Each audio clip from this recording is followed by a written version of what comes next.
देवियों और सज्जानों, इतिहास के पन्नों में कुछ कहानियां ऐसी होती हैं जो समय के साथ धुंधली नहीं पड़ती, बल्कि वो हर पीढ़ी को प्रेरणा देती है।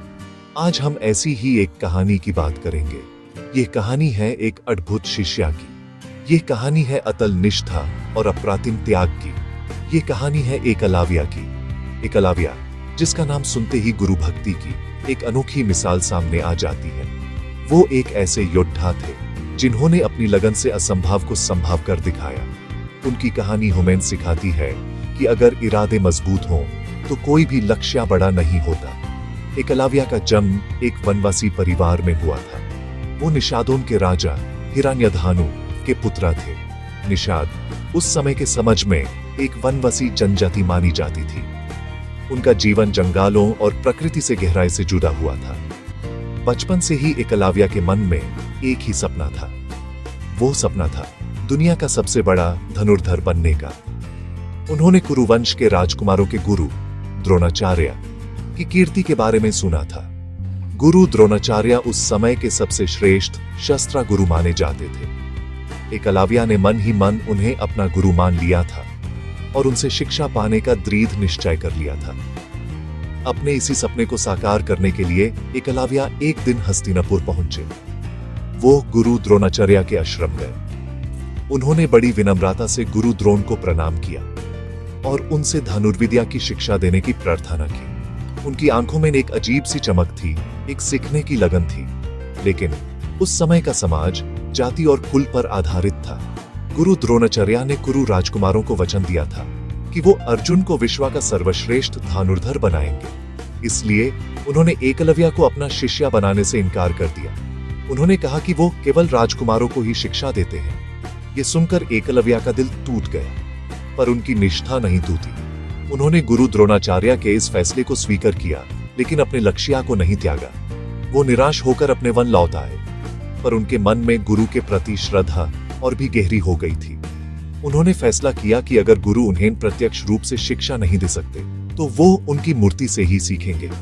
उनका यह निश्चय उनकी अटूट लगन का सबसे बड़ा प्रमाण था।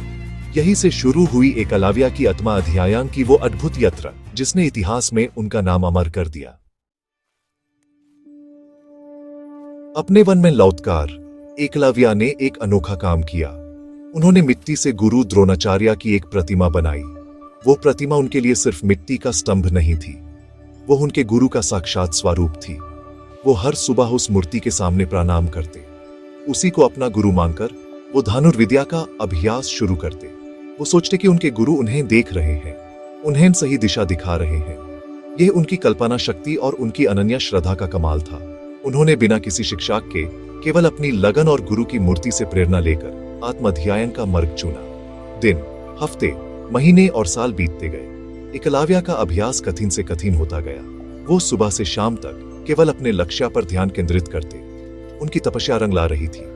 उनकी एकाग्रता और निरंतर अभ्यास ने उन्हें धनुर्विद्या में पारंगत बना दिया। वो शब्द भेदी बाण चलाने में निपुण हो गए, यानी आवाज की दिशा में बिना देखे निशाना लगा सकते थे।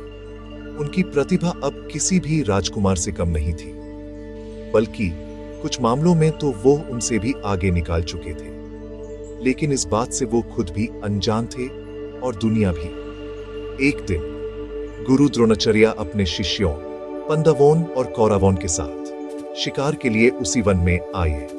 उनके साथ एक कुत्ता भी था। वो कुत्ता भटकते हुए एकलव्या के आश्रम के पास पहुंच गया। एकलव्या को अभ्यास करते देख वो जोर जोर से भौंकने लगा। उसके भौंकने से एकलव्या की एकाग्रता भंग हो रही थी। एकलव्या ने उस कुत्ते को चुप कराने का एक अनोखा तरीका निकाला।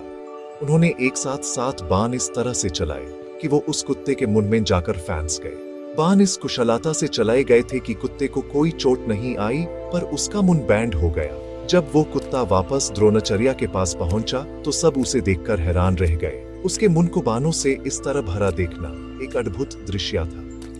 गुरु द्रोणाचार्य समझ गए कि यह किसी साधारण धनुर्धर का काम नहीं है। ये कला तो उनके प्रिय शिष्य अर्जुन के पास भी नहीं थी।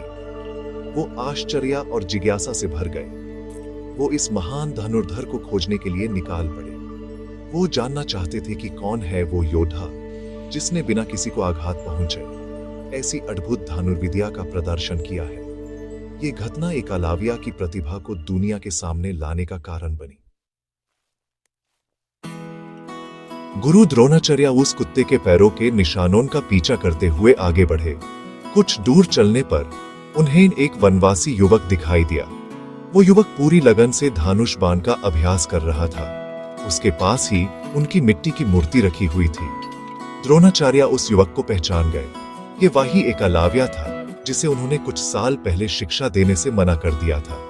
एकलव्य ने जैसे ही अपने गुरु को सामने देखा, वो उनके चरणों में गिर पड़ा। उसकी आंखों में खुशी और श्रद्धा के आंसू थे। उसने कहा, गुरुदेव, आपके आशीर्वाद से ही मैं ये सब सीख पाया हूँ। द्रोणाचार्य एकलव्य की क्षमता और गुरु भक्ति देखकर चकित थे, पर उनके मन में एक चिंता भी थी। उन्होंने अर्जुन को विश्व का सर्वश्रेष्ठ धनुर्धर बनाने का वचन दिया था, लेकिन एकलव्य की प्रतिभा उस वचन के बीच आ रही थी। वो जानते थे कि जब तक एकलव्य के पास ये कला है, अर्जुन कभी भी सबसे ऊपर नहीं हो सकता। तब उनके मन में एक विचार आया। उन्होंने एकलव्य से कहा, पुत्रा, तुमने मुझे अपना गुरु माना है, मेरी प्रतिमा से ही शिक्षा प्राप्त की है, तो क्या तुम मुझे गुरु दक्षिणा नहीं दोगे? यह सुनकर एकलव्य का हृदय खुशी से भर गया। एकलव्य ने बड़ी विनम्रता से हाथ जोड़कर कहा, गुरुदेव, आप आदेश दीजिए। इस शिष्य के पास ऐसा क्या है जो वो अपने गुरु को भेंट नहीं कर सकता? आप जो भी मांगेंगे मैं बिना सोचे दे दूंगा। उसकी इस निष्ठा को देखकर द्रोणाचार्य ने एक कठोर मांग रखी। उन्होंने कहा, एकलव्य, मुझे गुरु दक्षिणा में तुम्हारे दाहिने हाथ का अंगूठा चाहिए। ये सुनकर एक पल के लिए सब शांत हो गए। बिना अंगूठे के कोई भी धनुर्धर बाण नहीं चला सकता। द्रोणाचार्य ने एकलव्य से उसकी सबसे बड़ी शक्ति, उसकी कला ही मांग ली थी। यह एक ऐसी परीक्षा थी जिसमें सफल होना असंभव सा लगता था, लेकिन देवियों और सज्जनों, एकलव्य के लिए गुरु का वचन सबसे ऊपर था। उन्होंने एक पल के लिए भी सोचा नहीं। उन्होंने तुरंत अपनी कमर से चाकू निकाला और बिना किसी झिझक के अपने दाहिने हाथ का अंगूठा काटकर गुरु द्रोणाचार्य के चरणों में अर्पित कर दिया। उनके चेहरे पर दुख या क्रोध का कोई भाव नहीं था, बल्कि एक संतोष था कि वो अपने गुरु को दक्षिणा दे पाए। एकलव्य का यह त्याग इतिहास का सबसे बड़ा त्याग माना जाता है। उन्होंने अपनी कला से ज्यादा अपनी गुरु भक्ति को महत्व दिया। उन्होंने साबित कर दिया कि एक सच्चा शिष्य गुरु के लिए कुछ भी कर सकता है। अंगूठा दान करने के बाद एकलव्य ने धनुष चलाने की अपनी अद्भुत क्षमता खो दी। लेकिन क्या उनका जीवन वहीं समाप्त हो गया? जी नहीं। उन्होंने हार नहीं मानी। उन्होंने अपने हाथ की बाकी उंगलियों से बाण चलाने का अभ्यास शुरू किया। बेशक अब उनकी गति और शक्ति पहले जैसी नहीं रही, पर उनका साहस और उनकी लगान कम नहीं हुई। वो एक महायोद्धा के रूप में जाने गए। महाभारत के युद्ध में उन्होंने एक अहम भूमिका निभाई। उनकी कहानी हमें सिखाती है कि शारीरिक क्षमता से ज्यादा मानसिक शक्ति और दृढ़ इच्छा शक्ति जरूरी है। आज के समाज में एकलव्य का नाम बड़े सम्मान के साथ लिया जाता है। उन्हें आत्मविश्वास, निष्ठा और अटल संकल्प का प्रतीक माना जाता है। वो उन सभी लोगों के लिए प्रेरणा स्रोत है जिन्हें अवसर नहीं मिलते, जिनके रास्ते में बढ़ाएं आती हैं। एकलव्य की कहानी ये संदेश देती है कि अगर आप में सीखने की सच्ची लगन है तो आपको कोई रोक नहीं सकता। आप अपनी परिस्थितियों से ऊपर उठ सकते हैं।